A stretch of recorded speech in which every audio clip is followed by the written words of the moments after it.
Menyaksikan dan mendengar kisah Angeline yang diduga tewas di tangan ibu angkatnya tentunya mengiris nurani kaum ibu.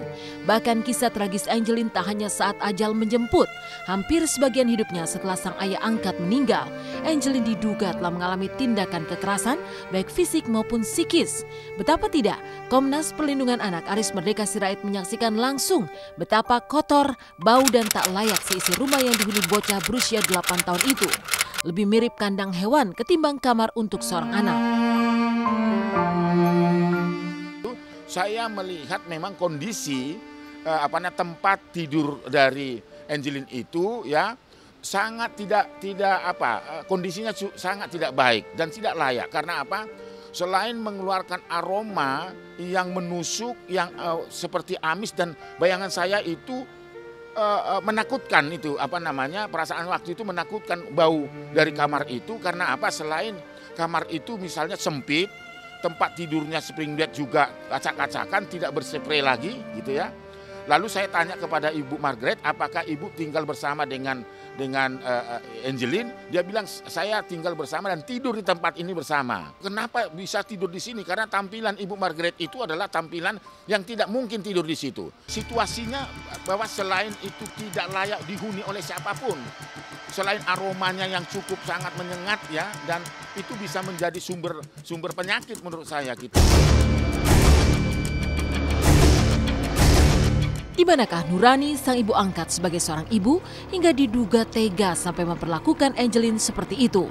Dan di ranah selebritis, Kartika Putri yang juga mengadopsi seorang anak bernama Arjuna yang kini berusia 1 tahun, sama sekali tak menyangka dan tak habis pikir dengan kasus terbunuhnya Angeline yang juga merupakan seorang anak angkat. Lalu benarkah terdapat kejanggalan dalam proses adopsi hingga ayah kandung Angeline tak pernah diperkenankan bertemu Angeline?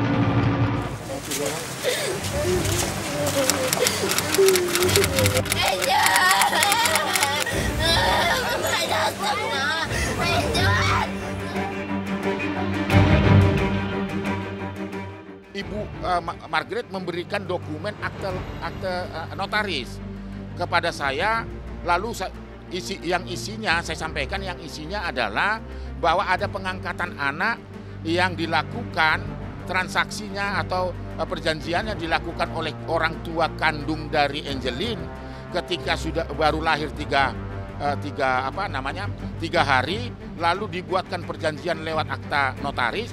Satu adalah mengangkat anak Angeline itu sebagai anak angkat, akan ditempatkan sesuai dengan anak seperti anak kandung. Itu walaupun di dalam akte perjanjian itu boleh ketemu, tetapi kalau ketemu pun tidak boleh mengaku bahwa itu ayah kandung dan ibu kandungnya. Tapi pada saat dia berinisiasi ingin bertemu pada usia 4 bulan, pada saat dia datang ke rumah Margaret itu tidak bertemu dengan Angeline karena alasannya anak itu sedang tidur. Itu sih yang saya nggak habis pikir ya Mas. Saya mengasuh rasanya 1 minggu aja. Ketika dia masih bayi, saya sudah rasa itu sudah sangat-sangat timbul. Apalagi sekarang setahun 3 bulan gitu. Saya sudah kayak separuh hidup saya berikan untuk anak saya. Meskipun menurut saya sih tidak ada anak angkat, tidak ada anak kandung. Semua anak ya tetap anak saya gitu. Yang tanggung jawab saya, yang harus saya besarkan, yang harus saya sayangi. Apalagi tahu ini kan kasus Angeline kan tahu orang tuanya. Bisa dipulangkan kan ke orang tuanya gitu. Kalau seandainya backgroundnya masalah harta, sebenarnya kan saya pikir adalah anak ini kan pasti nggak tahu sih apa yang dia punya dan lain sebagainya. Dan saya rasa keji banget gitu.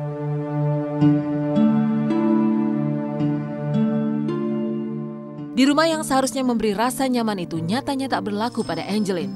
Di halaman rumah yang semestinya menjadi tempatnya bermain, ternyata diubah sebagai kuburan sebelum ditemukan aparat kepolisian. Dan meski betapa tragisnya Angeline berpulang, namun kisahnya sungguh menyentak kesadaran setiap orang, khususnya para orang tua untuk kian waspada menjaga buah hati. Lalu seperti apa penelusuran tim intens ke Bekasi, Jawa Barat yang ternyata juga kediaman sang ibu angkat?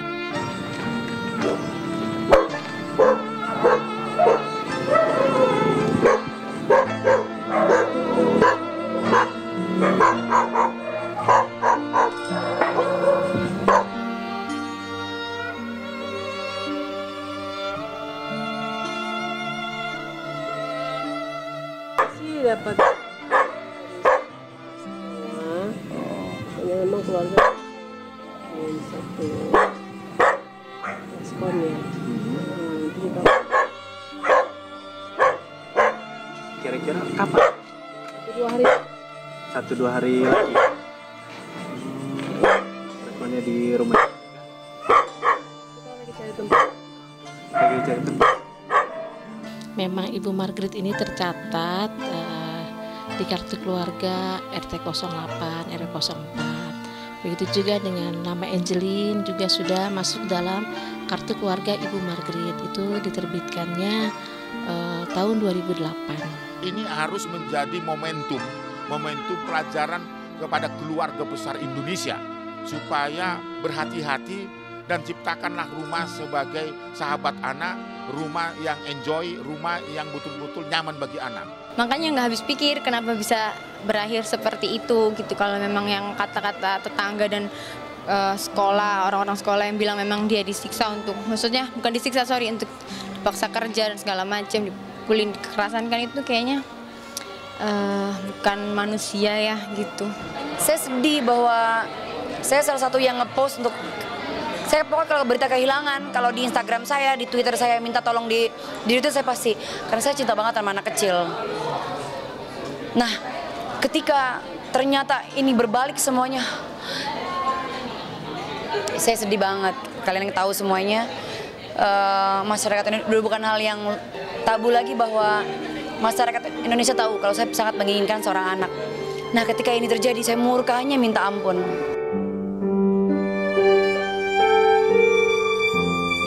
Meninggalkan kisah tragis pembunuhan Angeline, marilah kita ikuti kisah keluarga Olga yang berziarah ke makam Olga Syahputra menjelang bulan Ramadan ini. Benarkah sedih masih enggan pergi di wajah keluarga Olga?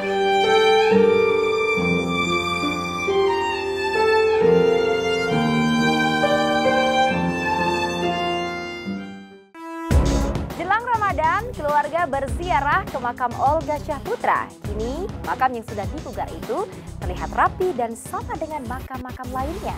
Tetapi benarkah kesedihan masih enggan pergi dari wajah keluarga sang komedian meski kepergiannya hampir 100 hari? Lantas, seperti apakah keluarga akan menghadapi Ramadan pertama kalinya tanpa kehadiran sosok Olga Syahputra?